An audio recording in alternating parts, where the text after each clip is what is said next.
নমস্কার বন্ধুরা, রান্নাবাজিতে আপনাদের সবাইকে স্বাগত জানিয়ে আজ একটি ভাজা পিঠে রেসিপি শেয়ার করছি। ভাজা পিঠে রেসিপি আমরা অনেকেই জানি, অনেক রকমভাবে বানিয়ে থাকি, তবে এই পিঠেটি একটু অন্যরকম করে বানানোর জন্য আমি প্রথমে নিয়ে নিলাম রাঙা আলু বা লাল আলু। আলুগুলো আমি খোসা ছাড়িয়ে ধুয়ে নিয়েছি। এরপর আলুগুলো সেদ্ধ করে নেব।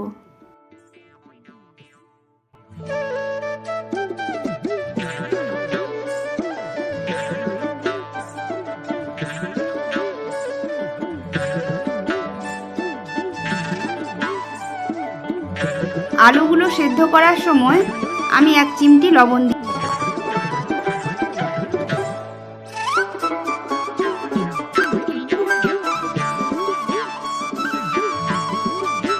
আলুগুলো সেদ্ধ হলো কি না একবার দেখে নেব।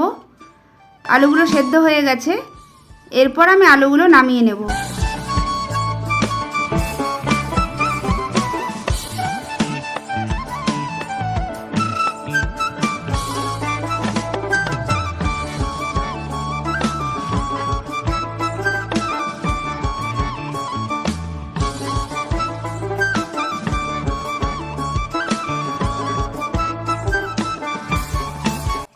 আলুগুলো আমি নামিয়ে নিচ্ছি একটি অন্য পাত্রে।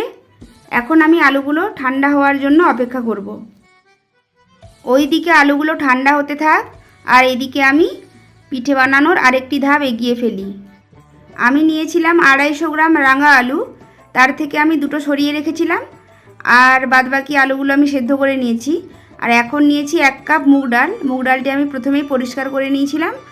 এখন আমি ভেজে নিলাম মুগ ডালটি শুকনো খোলাতে মুগ ডালটি ভেজে নেওয়ার পর আমি জল দিয়ে সেদ্ধ করতে বসিয়ে দেব। তো সেদ্ধ করার সময় আমি 1 চিমটি লবণ দিয়েছি।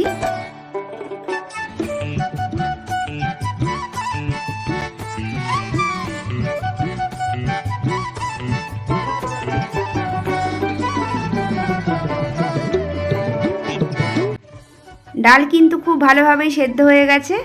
এরপর দিয়ে দেব পাটালি গুড়। আমার কাছে ওই লিকুইড নলেন গুড় নেই, তাই আমি পাটালি গুড় দিলাম। খুব বেশি মিষ্টি আমি দিলাম না, তবে আপনাদের পছন্দ মতো আপনারা গুড়ের পরিমাণ কম বেশি করতে পারেন। কথা বলতে বলতে আমি ডালের সাথে গুড়টি খুব ভালোভাবে মিশিয়েও নিয়েছি। এরপর দিয়ে দিচ্ছি 1 কাপ চালের গুঁড়ো। এখন আমি চালের গুঁড়োটিও ডালের সাথে মিশিয়ে নেব। আপনারা দেখেই বুঝতে পারছেন, চাল এবং ডালের ঘনত্বটা কিন্তু এরকমই থাকতে হবে, খুব বেশি পাতলা করলে চলবে না।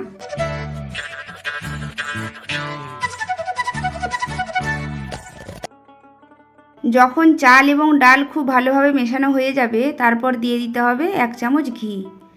চাল এবং ডালের সাথে ঘিটাও ভালোভাবে মিশিয়ে নেব।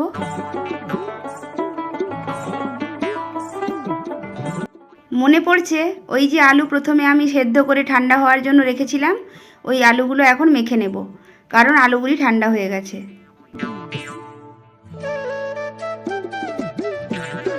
আলুগুলো কিন্তু খুব ভালো করে আমি মেখে নিয়েছি। এর সাথে মিশিয়ে নিচ্ছি সেদ্ধ মুগ ডাল। পাটালি গুড়, সেদ্ধ মুগ ডাল আর চালের গুঁড়ো দিয়ে যে আমি একটি মিশ্রণ তৈরি করেছিলাম, ওই মিশ্রণটি এখন আমি সেদ্ধ আলুর সাথে মেখে নিচ্ছি খুব ভালোভাবে।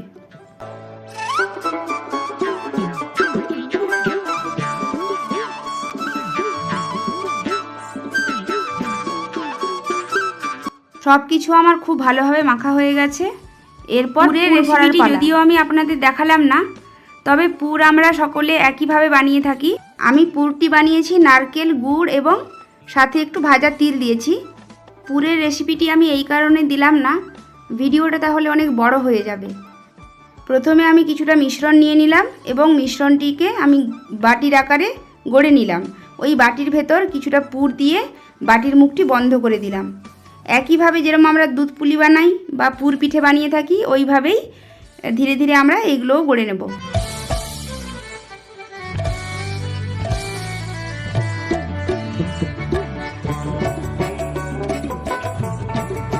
আপনাদের সাথে গল্প করতে করতে পিঠেগুলো আমার সব গড়া হয়ে গেছে।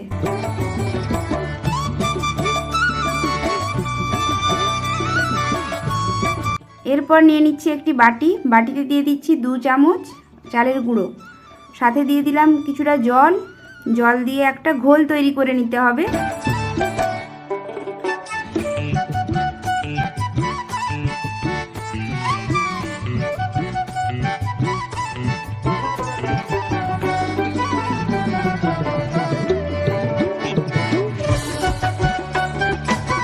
এরপর এই ঘোলে ওই যে পিঠেগুলো আমি বানিয়ে রেখেছিলাম একবার করে ডুবিয়ে নেব, তাহলে আর পিঠেগুলি ফেটে যাওয়ার ভয় থাকে না তেলে ছাড়ার পর।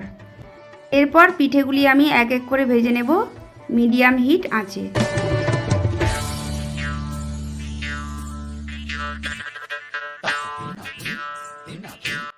খুব বেশি লাল করে আমি ভাজিনি, যদি আপনাদের ইচ্ছে হয় তাহলে আপনারা হালকা বাদামি রঙের করেও ভেজে নিতে পারেন।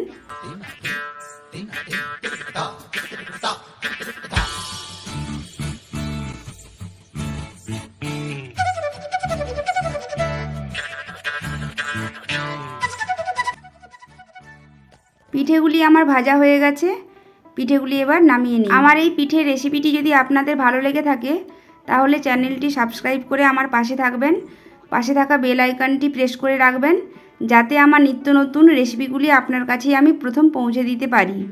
অবশ্যই একবার বাড়িতে ট্রাই করে দেখবেন পিঠেটি। যদি আপনাদের ভালো লেগে থাকে তাহলে অবশ্যই কমেন্টের মাধ্যমে জানাবেন।